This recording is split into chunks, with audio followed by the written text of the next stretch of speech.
Center, and I want to talk about a couple of interesting things that are going to be happening in the sky this week.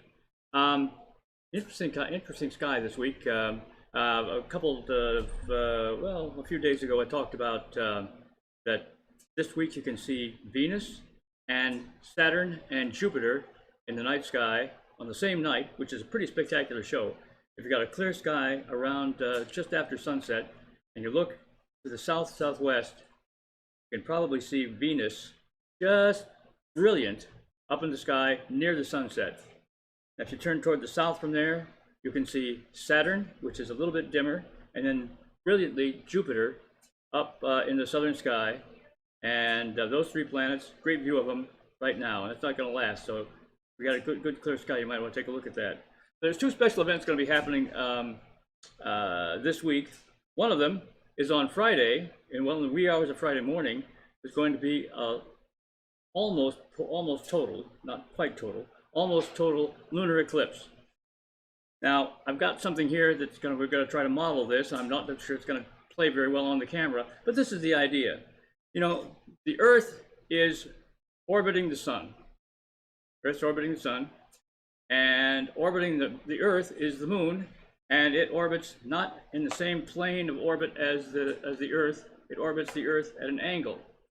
Kind of goes, obviously this is a globe, and we got this set so this is a nice little stand for the globe because it tilts the Earth's axis at a 23.5-degree angle, showing how it goes around the sun with the axis tilted at that angle. So it would be moving like this. You can see the tilt of the Earth this way. It moves like this around the sun, and the tilt of the axle stays the same. So half the year, well, for example, for the northern hemisphere, if the sun is over there, the northern hemisphere is tilted away from the sun, and that makes the sunlight hitting the Earth less concentrated. It warms the Earth less, and so we have winter. And in the other half of the year, the northern hemisphere is tilted toward the sun. The energy hitting the Earth from the sun is much more direct, much more concentrated, and we have summer. Anyway, right now, we're moving into winter, and I'm putting the northern hemisphere tilted away from the sun. Let's say Carl's over there holding a flashlight, and that's going to represent the sun, and I hope you can see this. Anyway, we're tilted away, and I've got North America over here, where we are.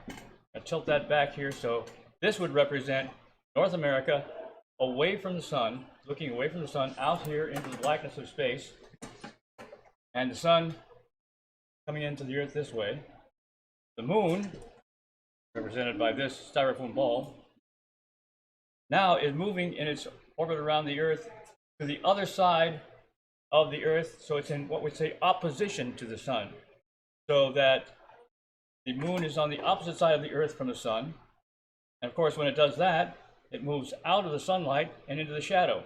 Now, I think you can see if you watch the moon here carefully. Of course, this isn't the scale. I mean, the moon would be way out here and the sun would be way over there. But just to get the point here, the idea is the moon is here. It's orbiting, coming around, coming around, coming around. You can see, I'm going to move over a little bit. You can see the sunlight is hitting the moon directly, and we do have a full moon coming up. A full moon. So you see the whole side of the moon coming around like this, and it comes to the other side of the Earth, gets into the Earth's shadow, and it blocks the light from the sun. So what you'll actually see if you're looking at the moon on that at that time, on the wee hours of the morning on Friday, you'll be seeing kind of a very darkish red moon. Some of the light from the sun leaks around the Earth, some of it will reach the moon. I think it's going to eclipse about 97%, what I've read. And it'll stay that way for about 3.5 hours. So for us, it will start at about 1:20 a.m. and it will last until almost 4:20, 4:05, somewhere in there. But the peak of it is going to be right around 2:30 to 3:30 a.m. So that's the bad news. The good news is you'll be able to see a lunar eclipse. The bad news is you got to stay up or get up early or stay up way late to see it. So here's the moon, getting full sunlight, and somebody looking at the moon will see a full moon. We're back over here on the back side of the Earth, away from the sun, So we'll be able to see a full moon, full moon, full moon, but when the moon starts to move into the Earth's shadow, it gets darker and darker and darker. It has a very deep red color. You'll be able to see it, but it will definitely not look like the normal moon. And when we come out the other side, you can see the moon is in shadow here. Can you see it? Right here. The moon is in shadow, and then we move out, and it comes into the light again. See how that brightens up? Here's in shadow. Here it brightens up, and it's a full moon again. Of course, by that time it's almost dawn. So, you know, you'll be able to see it come back to a full moon, but then it'll be too light to see it right after that. But here we are again. Over here, full moon, full light coming around the Earth, coming into the shadow. We see that deep red eclipse moon. And we come out here and we're still seeing some shadow, and then it moves into, you can see right here, we see about half the moon. Light's hitting about half the moon, and then comes out like this, and it's a full moon again. And that's not going to happen for a while. Now, the last time that happened was in May of 2021, and so it's happening again, just because sooner or later, as the moon is going around the Earth, it's going to go behind the Earth in relation to the sun. But you get a good look at one this Friday in the wee hours of the morning. Something else is happening that makes this week very special. And that's the Leonid meteor shower. And we get meteor showers from, well, different sources. But a common source is we get it from comets. Now, there's a comet out there called, well, the technical name is P55P/Temple-Tuttle comet. A comet is basically a dirty snowball. Now we have some snow out there, so I can model this today. Voila! Here's a dirty snowball. Can you see that close? Oh yeah. Yeah, you can actually zoom that up a little bit. Toward T. Yeah, and this is not a bad representation of what a comet actually is. Flying through space, a great deal of it is actually frozen water, but it's got all kinds of rocks and dust and all kinds of crud in it. And as it's flying, and comets as we know them, as we see them from Earth, are orbiting the sun, our sun, just like our planet is, just like all the other planets in the solar system are. And but typically they take a lot longer to get around the sun. Like, of course, our orbit is one cycle around the sun per year.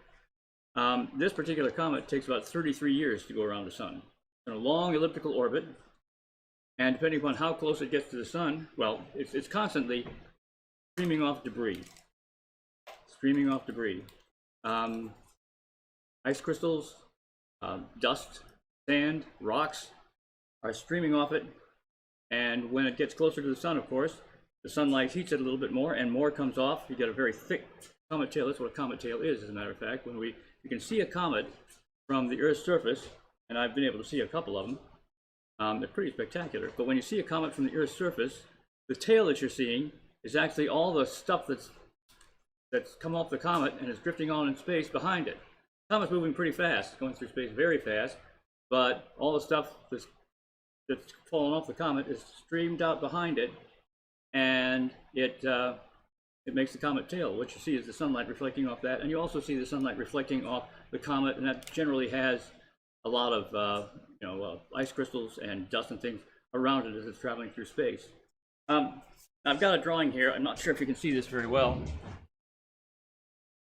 And I wonder if you show the light on it. Can you see this here?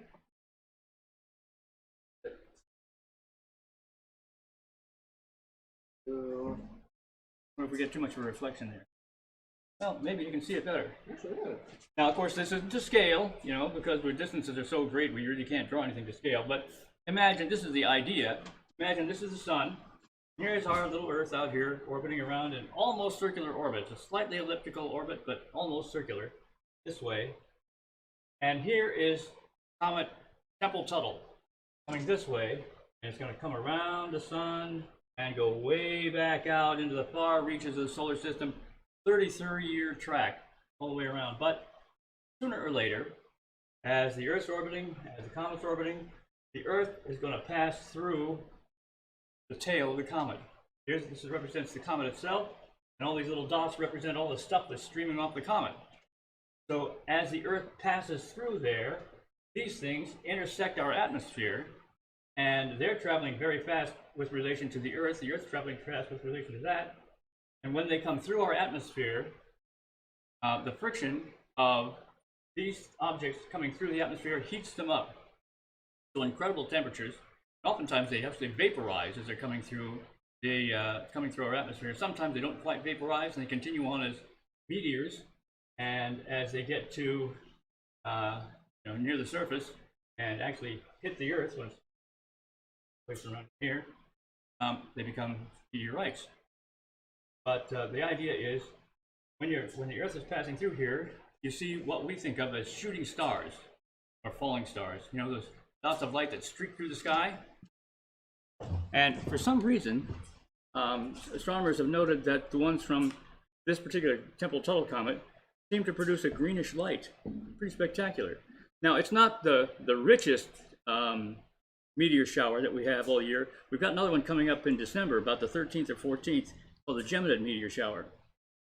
Now, the reason, let's go into the names a little bit. The reason that they call that the Geminid meteor shower, the reason they call this one the Leonid meteor shower, is that the particles seem to be coming, the meteorites coming into the atmosphere, seem to be coming from the comet, from the constellation Leo. That's the Leonid one that's going to be peaking Thursday, the wee hours of Thursday morning this week. And again, you know, you might be able to see 10 or 15 shooting stars per hour, but you got to stay up late and have a lot of patience, or you got to get up very early and have a lot of patience to see them.